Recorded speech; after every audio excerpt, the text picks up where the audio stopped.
Kita buka surat Al-Baqarah ayat 151.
Baik, sudah ketemu ya.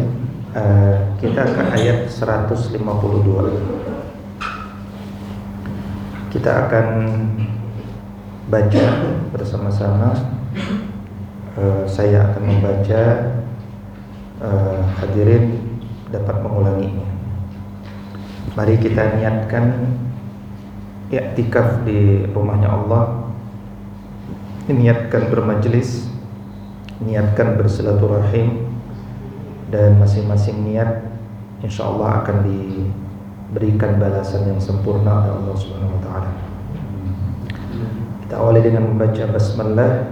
Bismillahirrahmanirrahim. Para sahabat-sahabat seperjuangan menuju surganya Allah Subhanahu wa taala, uhayyikum jami'an bi tahiyyatil Islam wa tahiyyatul Islami salam. Assalamualaikum warahmatullahi wabarakatuh.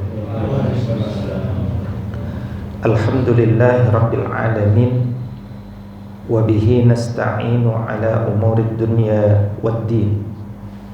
Ashhadu an la ilaha illallah wa ashhadu anna Muhammad Rasulullah. Allahumma fasalli wa sallim wa barik ala sayyidina Muhammad sayyidil mursalin wa ala alihi wa sahbihi ajma'in, amma ba'd.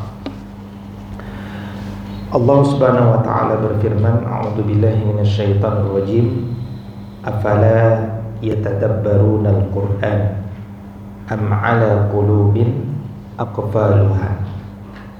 Kenapa kalian tidak sempat tadabbur Al-Qur'an? Apakah hati kalian sedang terkunci?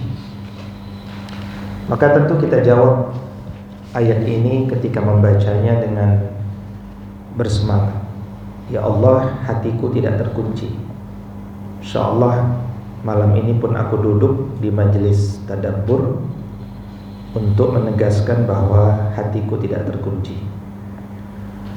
Dan mudah-mudahan Allah menjadikan duduknya kita ini sebagai sarana Dia memberikan kepada kita derajat yang tinggi. Baik, saya baca, hadirin bisa mengulanginya. A'udzu billahi minasy syaithanir rajim. A'udzu billahi minasy syaithanir rajim.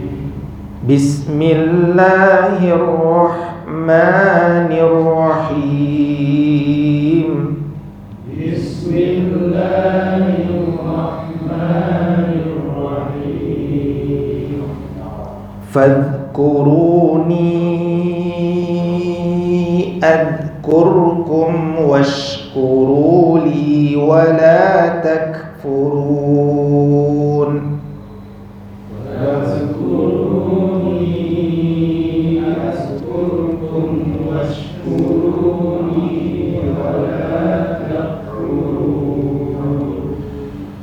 Ya ayyuhalladzina amanu Wasta'inu bis sabri was salah.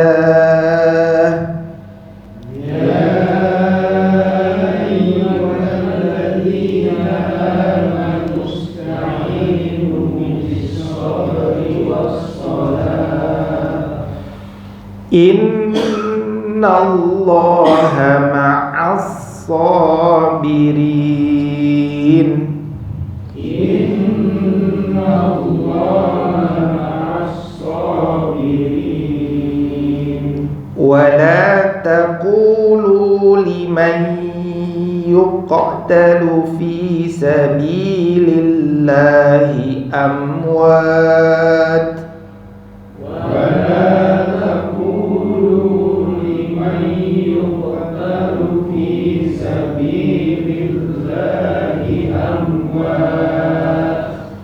Bal ahya'u walakin la tash'urun. Bal ahya'u walakin la tash'urun.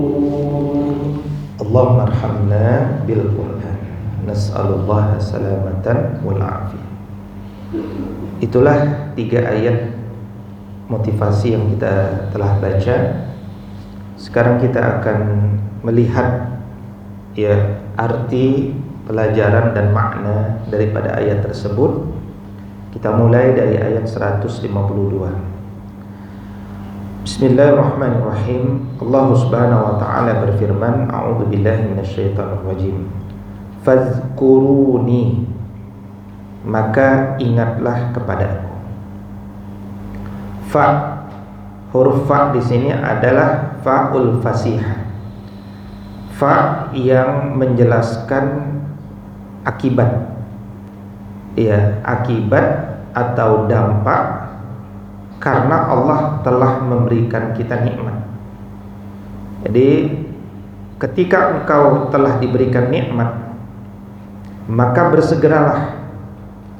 Maka fa ini perintah yang sifatnya jangan ditunda. Dia harus bersegera, harus langsung sebagai respon yang automatically, yang langsung. Karena di ayat sebelumnya konteksnya itu Allah memberikan kita nikmat. Nikmat wabil khusus orang Arab di masa lalu, mereka diberikan nikmat hadirnya di kalangan mereka, di RT mereka, itu kira-kira seorang nabi. Dan menjadi nikmat bagi kita juga orang Indonesia hari ini, karena dengan hadirnya seorang nabi di RT mereka itu, hari ini RT kita pun mendapatkan bimbingan. Ya. Nah, maka itu adalah nikmat yang besar ketika kita hidup ini punya bimbingan. Dan tentu ada banyak lagi nikmat-nikmat yang telah Allah berikan kepada kita. Maka kita disuruh berzikir. Zikir itu artinya zakar. Zikir itu artinya ingat. Kadang-kadang ada orang zikir tapi nggak ingat. Kenapa dia zikir tapi nggak ingat? Satu, mungkin dia zikir sambil ngantuk. Ya kan, ada zikir subhanallah, subhanallah, subhanallah, ngantuk kan? Dia zikir tapi nggak ingat. Itu namanya nyebut. Ya, zikir itu menyebut, mengingat. Dia nyebut tapi nggak sampai pada kondisi ingat. Nah, zikir yang benar itu adalah menyebut dan kemudian mengingat. Ya, ada juga orang mengingat tapi nggak menyebut. Ya, sholat dia di dalam hati. Udah baca, udah, kok nggak kelihatan bibirnya bergerak dalam hati. Maka dia tidak disebut zikir. Kata Imam Nawawi, zikir itu adalah bergeraknya bibir. Nah, itu dulu zikir. Kemudian difahami dalam hati. Nah, baru disebut zikir. Ya, antara qaulu bil lisan dan tasdiqu bil qalb. Disebutkan dalam lisan, lisannya bergerak, kemudian di dalam hati. Maka fa, bersegeralah. Fa'ul fasiha, bersegera ngapain? Uzkuru, kalian semuanya supaya ingat. Ya, kalian semuanya ingat. Siapa kalian semuanya? Bukan hanya umat Islam, tapi semua orang yang hidup. Disebut orang itu kalau dia punya akal.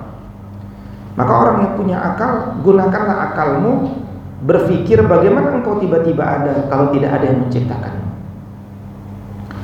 Maka uzkur, ingatlah.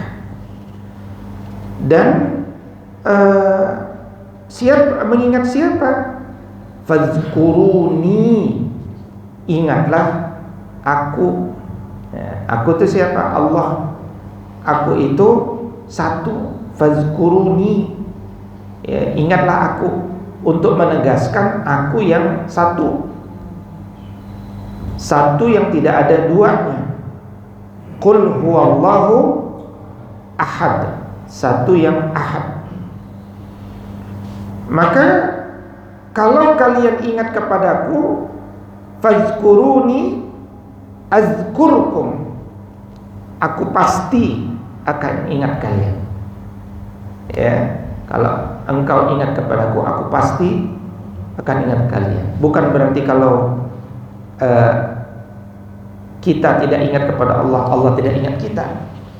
Allah itu Maha mengetahui siapapun yang mengingatnya atau tidak mengingatnya. Namun disebut aku mengingat kalian, azkurkum, itu artinya adalah aku akan sangat memperhatikan kalian.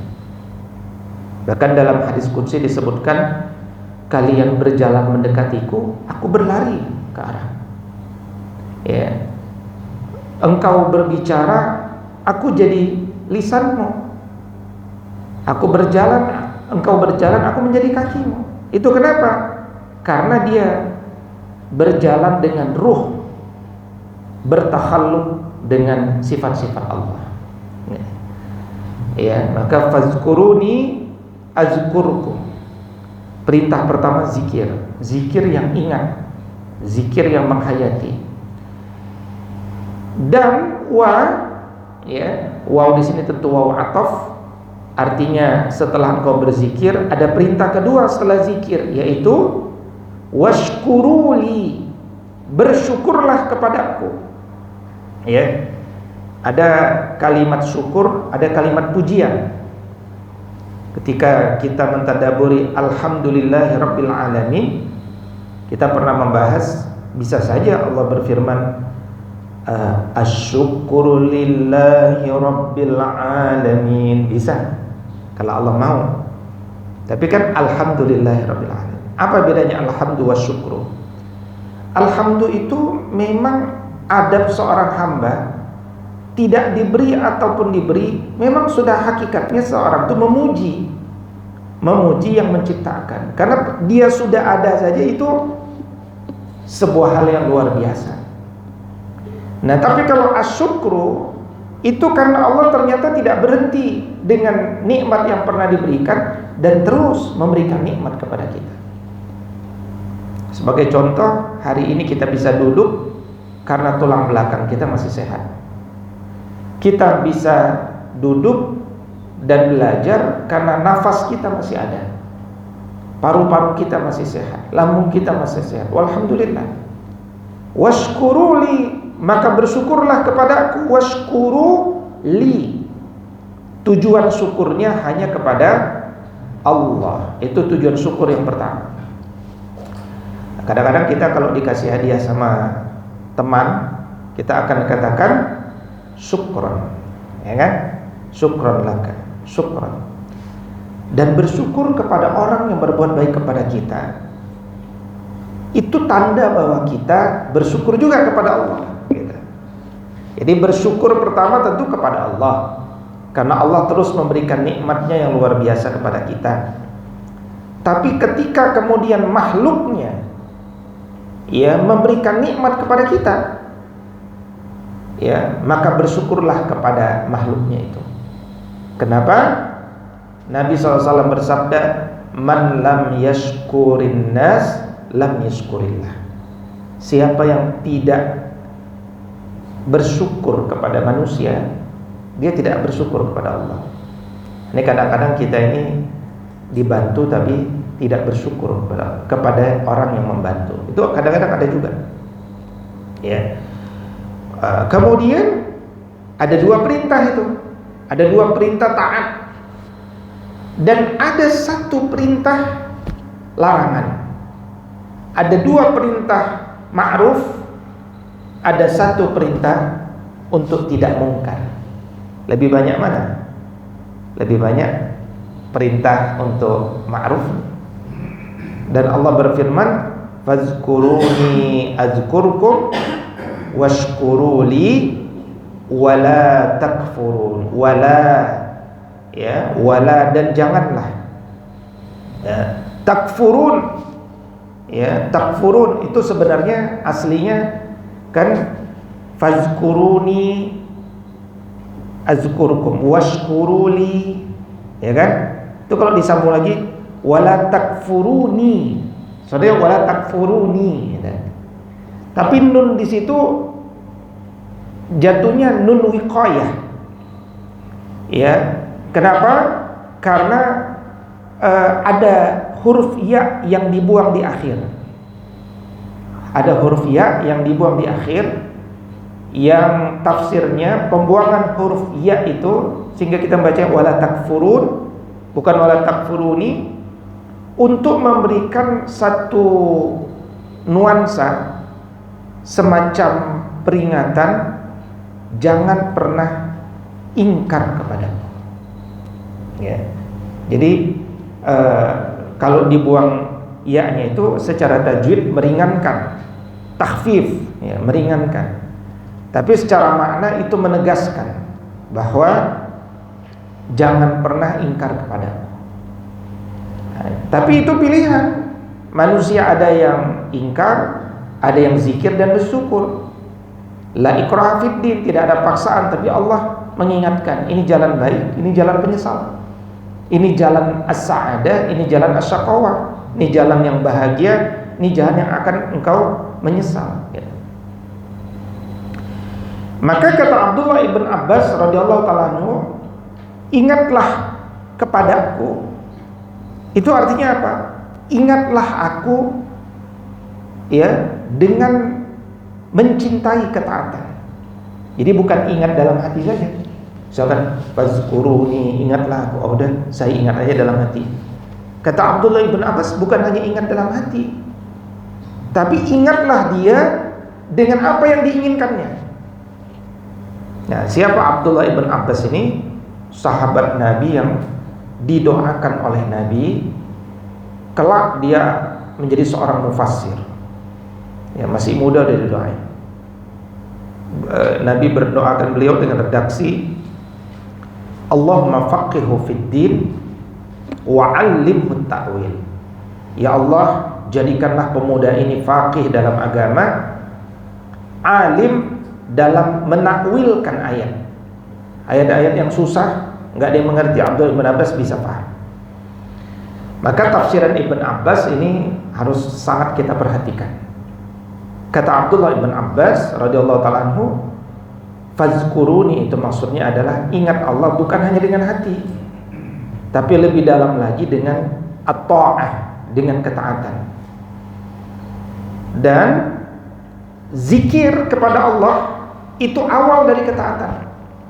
Kita ingat dalam hati Allah.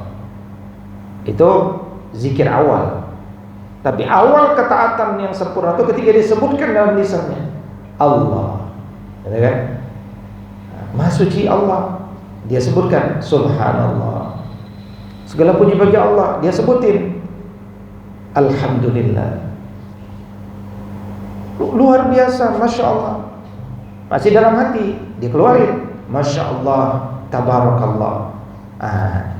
Maka keluarnya kalimat itu bentuk ketaatan yang pertama. Maka kata Sa'id bin Jubair, seorang tabi'in, kalau orang tidak menyebut, berarti dia tidak berzikir. Kalau dia ada di dalam hati, tapi dia nggak mentaati, dia juga nggak berzikir. Jadi zikir itu diwujudkan dengan perbuatan. Ya. Nah, maka orang yang selalu berzikir dan menyebut Allah itu akan membuat dirinya, kalau orang Jawa, ada orang Jawa, orang Jawa ya, ada orang Jawa kan? Nggak ada ya, nggak usah dibahas ya. Ya. Jadi itu bentuk kesadaran diri bahwa kita ini hamba Allah. Allah Khalik, aku makhluk, maka aku sebut-sebut zat yang menciptakanku. Fazkuruni. Kemudian fazkuruni azkurkum, aku ingat kalian. Nah, tadi saya katakan bukan kita nggak ingat kepada Allah, Allah pun pasti ingat kepada kita. Nggak ada Allah lupa sama hambanya. Tapi yang dimaksud mengingat di sini adalah Allah akan memberikan kelebihan yang banyak kepada orang tersebut. Di antaranya adalah maghfirah, ampunan. Di antaranya adalah ma'unah, pertolongan. Jadi kalau azkurukum, aku akan ingat kalian, berbahagialah. Jadikan motivasi bahwa Allah akan selalu memberikan kita maghfirah wa ma'unah, ya, ampunan Allah dan pertolongannya.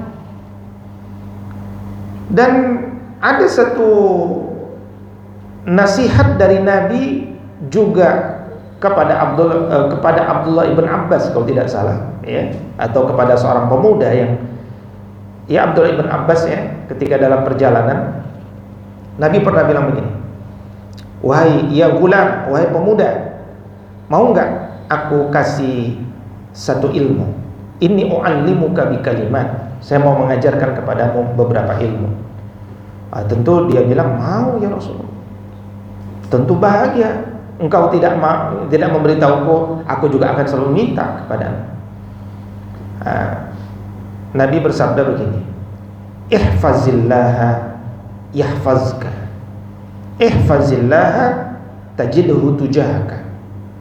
Yang artinya luas, artinya begini, kalau engkau menjaga Allah, Allah akan menjagamu. Kalau engkau selalu ingat kepada Allah di kala lapang, di kala muda, di kala kaya, di kala sehat, maka Allah akan selalu ingat kepadamu ketika engkau di waktu sempit, di waktu susah, di waktu senior, di waktu sakit, dan seterusnya. Nah, maka kalau kita ingin selalu dibersamai Allah, ketika kita paripurna, masih kuat, masih sehat, masih muda, masih lapang, masih kaya, ingatlah selalu Allah. Maka Allah akan ingat kita dikala semua hal-hal paripurna tadi hilang. Dan ketika, ya, Allah berfirman dalam satu hadis qudsi, ketika hambaku mengingatku, aku akan mengingatnya dalam diriku. Ya, itu kalau sendirian. Kalau di tengah keramaian, kadang-kadang orang kalau di tengah keramaian jadi lupa ingat Allah. Ya, ketika sendirian dia wajar lebih mudah ingat Allah. Tapi ketika di tengah keramaian, misalkan di tengah pusat kota metropolis, banyak pandangan, dia tetap ingat Allah. Maka aku pun mengingat dia di keramaian yang lebih baik dari malaikat bersama mereka. Nah, maka ketika orang-orang itu senantiasa mengingat Allah, Allah dan malaikatnya pun mengingat orang tersebut. Kemudian wala takfurun, ya, wala takfurun, janganlah engkau kufur. Kufur di sini janganlah engkau kafir, bukan janganlah engkau keluar Islam, bukan. Tapi maksudnya adalah janganlah engkau kufur nikmah. Ya. Ada seorang salih bernama Mutarrif bin Abdullah. Ya, Mutarrif bin Abdullah. Kata Mutarrif, saya heran kepada manusia hari ini. Di masa hari itu aja dia udah heran, gitu. Di masa beliau dulu, aku heran pada manusia hari ini. Dia butuh Allah, tapi kok bisa-bisanya dia durhaka kepada Allah. Dia tahu azab Allah, tapi kok bisa-bisanya dia tidak taat kepada Allah. Itu di masa Mutarrif bin Abdillah itu. Maka kata kufur itu, ya dari bahasa Inggris kan cover, ya, bahasa Inggris cover itu kan dari kata kufur. Artinya cover itu apa? Penutup. Jadi wala takfurun artinya jangan sampai hatimu tertutupi. Ya. Nah, maka kufur itu lawan daripada syukur. Jangan sampai ya orang itu tertutupi hatinya. Makanya orang yang tidak bersyukur sebenarnya dia sedang berjalan menuju kekufuran nikmat. Nah, maka jawablah ayat-ayat seperti ini dengan reaksi. Kalau kita baca ayat ini, langsung kita berhenti, ya Allah, saya ingat kepadamu ya Allah. Astagfirullah. Nah, berarti kita udah ingat Allah. Ya Allah, saya takut engkau melupakanku. Ya Allah, berikanlah maghfirahmu, berikanlah ma'unahmu.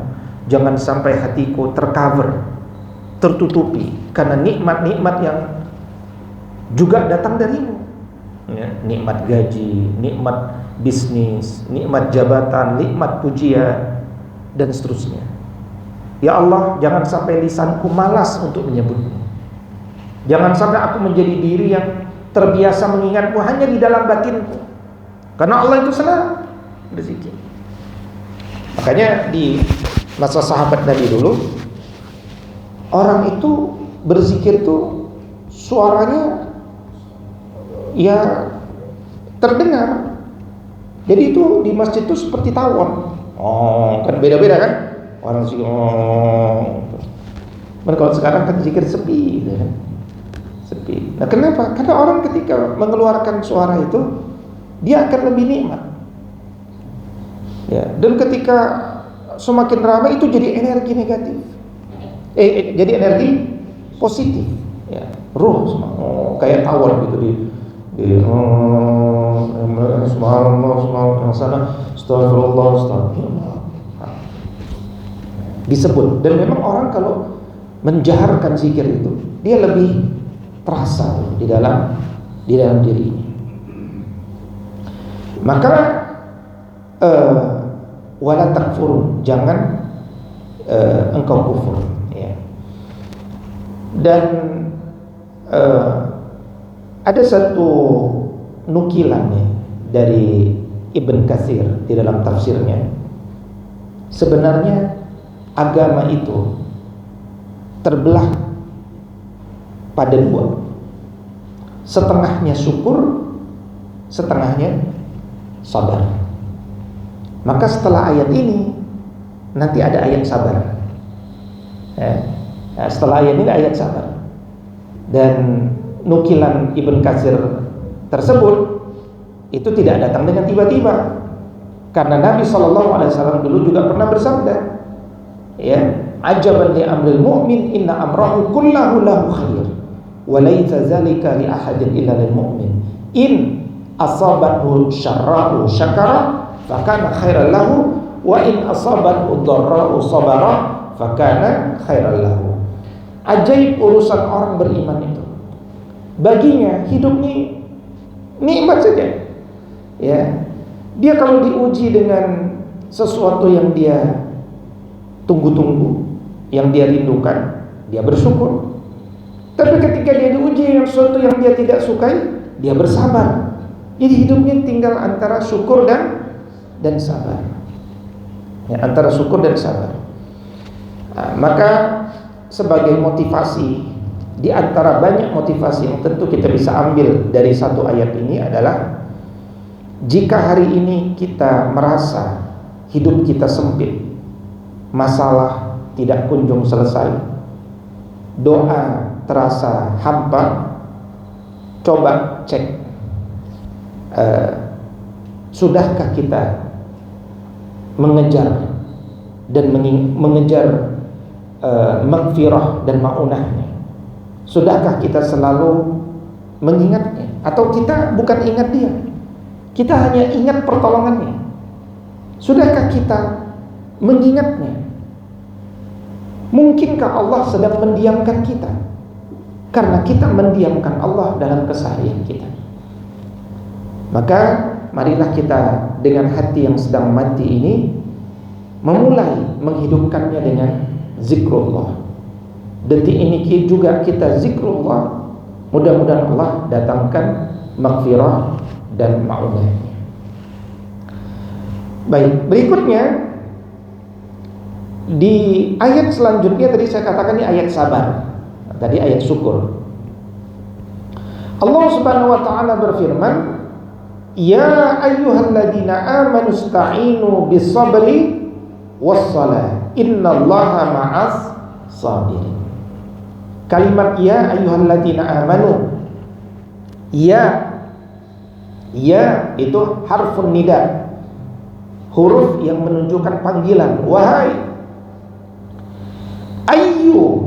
Ayyu itu munada yang dipanggil. Ya yaitu harfun nida, wahai. Ayyuha alladzina, orang-orang yang amanu, telah beriman. Nah ini kalau ada panggilan wahai orang-orang yang beriman, berarti kita akan nengok. Labbaik ya Allah, kami sambut ya Allah. Ada apa ya Allah? Kami siap mendengarkan dan kami siap berancang-ancang untuk mengamalkan. Nah, kalau ditanya, sudahkah engkau beriman? Jawabannya tentu kita bilang sudah. Tapi sudahkah engkau tahu amal apa yang membuatmu dijuluki orang beriman? Nah, itu. Mungkin kita jawab tapi nggak sempurna. Nah, di dalam Al-Quran itu kalimat wahai orang-orang beriman itu terulang berapa kali? Masih ingat? Wahai orang-orang beriman terulang berapa kali? Berapa? Banyak ya. Terulang 89 kali. Dan setiap kali Allah memanggil itu pasti ada perintah. Allah tidak model wahai orang-orang beriman, labbaik ya Allah, ada apa ya Allah? Enggak jadi deh. Enggak begitu. Jadi, wahai orang beriman, ada perintah. Jadi kalau kita ini mengaku orang beriman, satu, cemburulah ketika dipanggil. Ada orang gak cemburu. Yang kedua, ketika kita dipanggil Allah, wahai orang-orang beriman, maka kita mendengar dan kemudian kita kumpulkan 89 itu. Apa saja perintahnya? Jangan-jangan dari 89 perintah itu kita baru melakukan 50. Berarti kualitas iman kita 50/89. Berarti yang 50 harus kita rawat, yang 39 harus kita jadikan target dalam sisa umur. Kalau itu cara hidup kita, itu hidup kita akan selalu sibuk. Bro, main game dulu yuk. Aduh, saya lagi sibuk nih. Ada 39 program orang beriman saya belum lakuin. Bro, kita mancing dulu yuk. Akhirnya kan boleh-boleh aja. Main game boleh, mancing boleh, ya. Nonton drama Korea boleh semua. Tapi mohon maaf bro, aku lagi sibuk. Ada 39 program nih yang belum aku kerjain. Jadi orang beriman itu produktif, sibuk. Tapi bukan sibuk tidak menentu. Sibuk dengan target-target yang dia ketahui akan membuat imannya sempurna. Ya. Maka ya ayyuhalladzina amanu, wahai orang-orang beriman. Kamu beriman? Iya beriman. Kerjakan ini. Apa itu? Di antaranya adalah ista'inu. Ya. Baru saja kita tadi membaca dalam surat Al-Fatihah apa? Iyyaka na'budu wa iyyaka nasta'in. Iyyaka artinya apa? Hanya kepadamu. Ya, aku menyembah hanya kepadamu, aku memohon pertolongan. Artinya aku tidak pernah menyembah, ya, tidak pernah menyembah pemerintah, tidak pernah menyembah bos, tidak pernah menyembah majikan, tidak pernah menyembah pohon, tidak pernah menyembah hantu, tidak pernah menyembah iblis, tidak pernah menyembah berhala, tidak pernah menyembah jabatan, tidak pernah menyembah wanita, tidak pernah menyembah pujian, tidak pernah menyembah pangkat. Itu makna iyyaka na'budu. Kalau aku punya masalah, wa iyyaka nasta'in, hanya kepadamu kami mohon pertolongan. Gak pernah kami minta pertolongan kepada orang yang belum normal, apalagi gitu ya. Bapak paranormalnya? Iya. Para itu kan artinya belum. Bapak belum normalnya? Iya, saya belum. Pak, saya minta tolong dong, Pak. Nah, berarti dia minta tolong kepada orang yang belum normal gitu ya. Nah, sebagai orang yang normal, masa dia minta tolong kepada orang yang belum normal? Nah, maka hakikatnya iyyaka nasta'in, hanya kepada Allah lah kita memohon. Ya, memohon kepada makhluk terkadang membuat kita kecewa. Memohon kepada Allah tidak akan pernah membuat kita kecewa, karena kita yakin Allah yang paling tahu apa yang kita butuhkan dan apa yang baik bagi kita. Nah, maka ketika Allah perintahkan ista'inu, mintalah tolong kepada Allah. Itu kan dalam tanda kurung artinya begini, kalian lemah ya, aku kuat. Maka kalian yang lemah, yang dhaif, minta tolonglah kepadaku. Kalau kalian nggak pernah minta tolong, kalian merasa kuat. Atau kalian sombong, kalian jauh, nggak pernah ingat kepadaku. Nah, kesombongan itu selendangnya manusia, selendangnya Allah. Tidak pantas menjadi selendangnya manusia.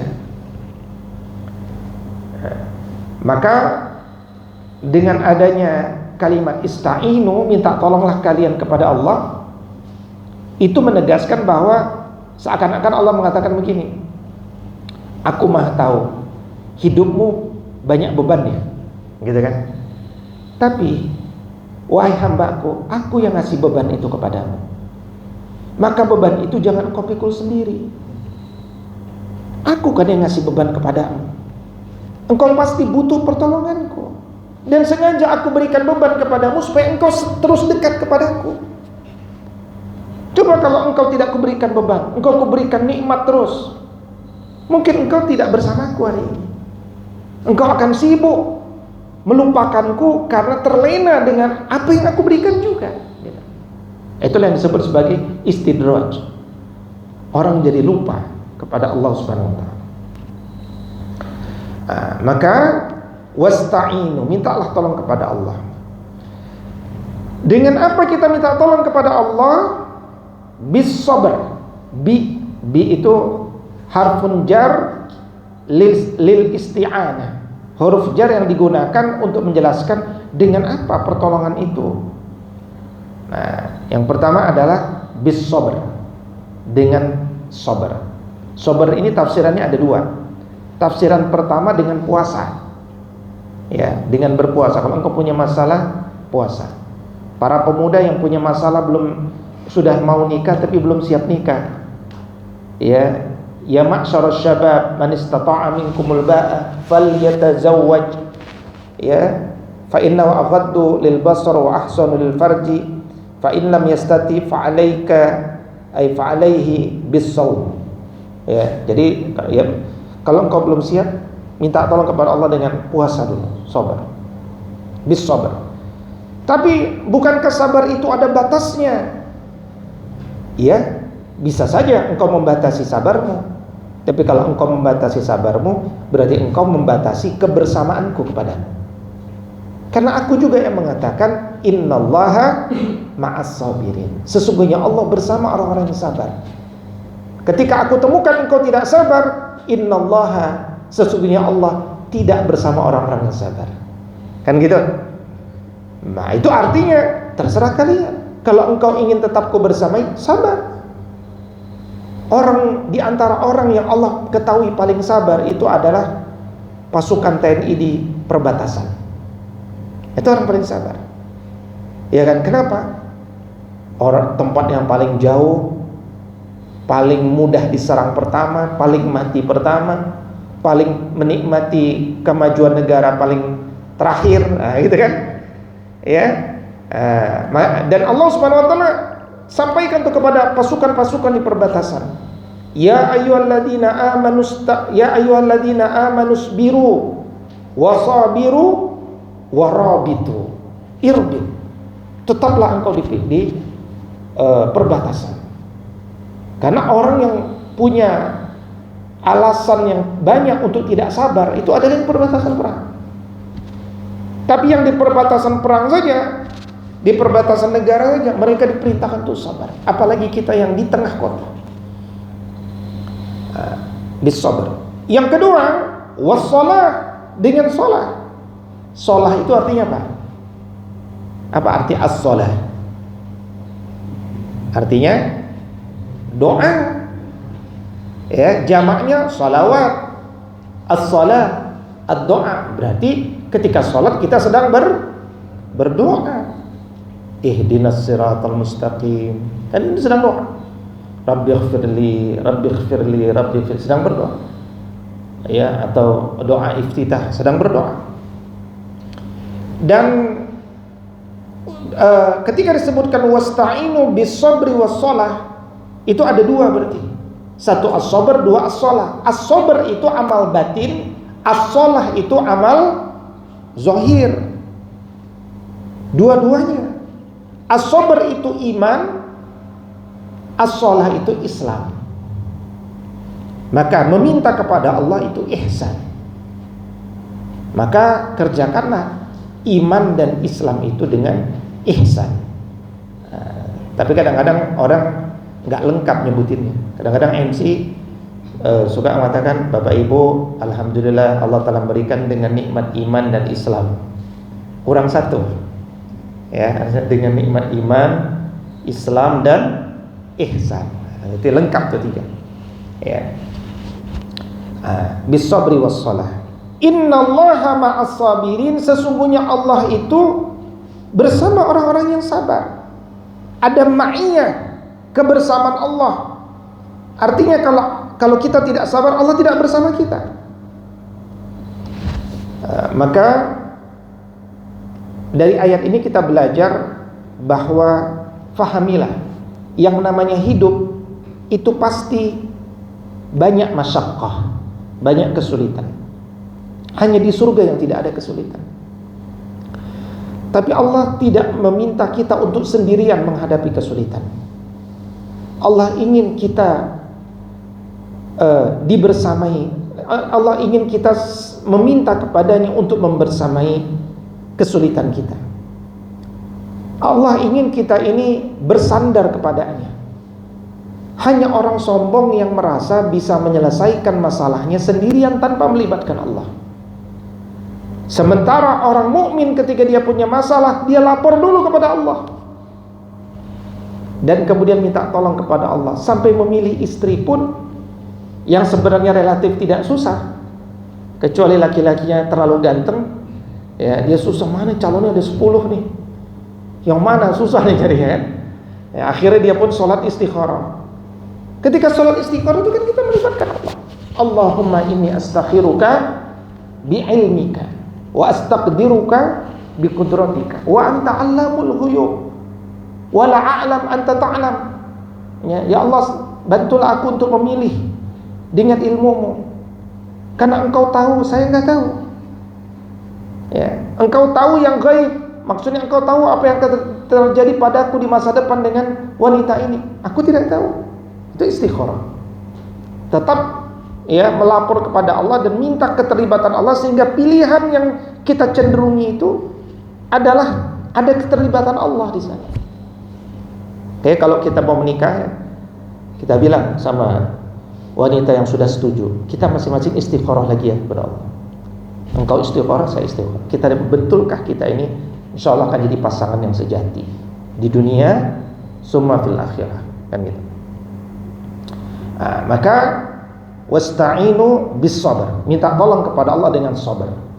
As-sabr, al-habas, dengan menahan, dengan mengekang, dengan puasa, dengan latihan menahan nafsu.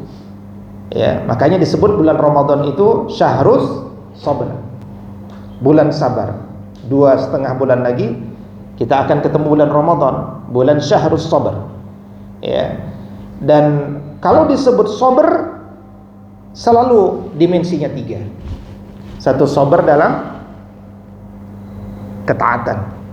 2, sabar dalam menjaga diri dari kemaksiatan. Yang ketiga, sabar ketika dapat ujian musibah. Makanya ayat sesudah ini adalah terkait tentang musibah.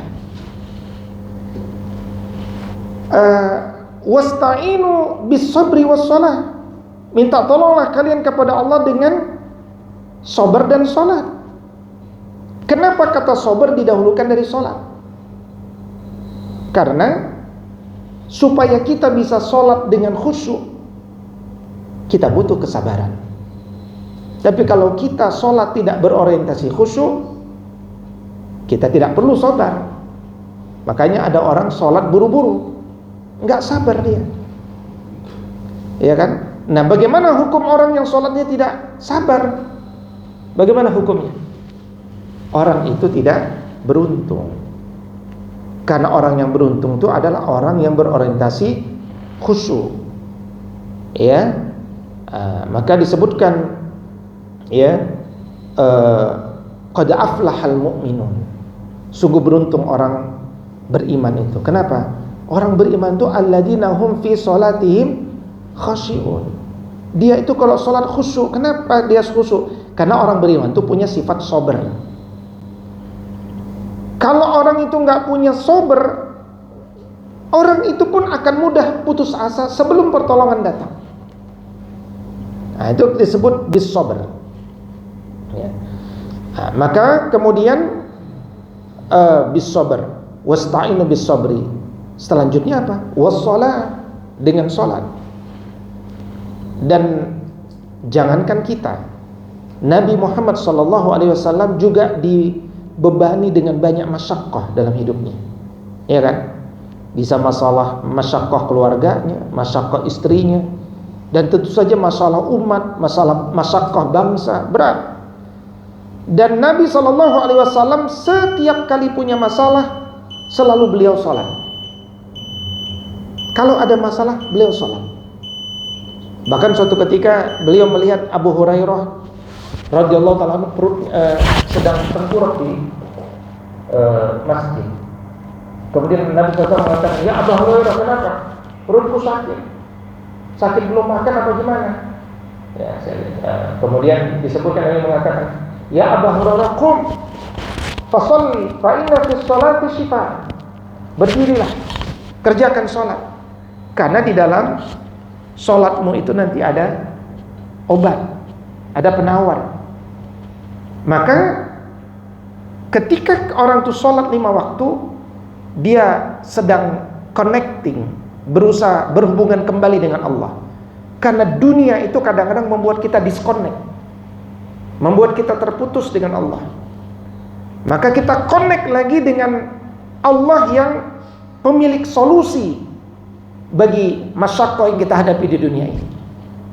Maka ketika kita sholat, yang unik dari sholat itu, paling intinya itu apa? Sujud. Itu yang kemudian ditinggalkan oleh Yahudi, sujud. Dan ketika sujud, posisi kepala kita, posisi logika kita lebih rendah dari jantung kita, lebih rendah dari perasaan kita. Dan kita berbisik kepada bumi, tapi didengar di langit. Dan inilah mekanisme pengobatan bagi jiwa kita. Maka nikmati sujud. Maka Nabi SAW mengatakan bahwa Allah Subhanahu Wa Taala berfirman, wa a'inni bikasratis sujud. Ya, tolonglah aku. Bukan Allah berfirman. Nabi SAW bersabda, tolonglah aku dengan kalian menikmati dalam banyaknya sujud-sujud kalian. Maka ketika sujud kita nggak boleh terburu-buru, tapi nikmat. Gitu. Baik, hadirin rahimakumullah. Kira-kira 2 ayat itulah yang kita jadikan pelajaran pada malam hari ini sebagai motivasi. Jika sekali lagi hari ini kita mendapatkan beban atau merasakan beban dalam hidup kita, mari kita jangan buru-buru curhat di medsos, ya. enggak menyelesaikan masalah, malah nambah masalah. Ada ain, ada ghibah di sana. Kembalilah ke manual kita ayat 153. Ambil wudu, bentangkan sajadah, katakan dalam sujud, ya Allah, hamba akan menggunakan fasilitas sabar dan kemudian fasilitas sholat untuk mengetuk pintu langit. Ya Allah, temani hamba dalam mengatasi masalahku dan jangan biarkan hamba sendirian melaluinya. In uridu ilal islaha mastata'tu fa idza azamta fatawakkal 'ala Allah. Kita tutup bersama-sama dengan doa kafaratul majlis. Subhanakallahumma wa bihamdika asyhadu an la ilaha illa anta astaghfiruka wa natubu ilaik. Afu minkum. Assalamualaikum warahmatullahi wabarakatuh.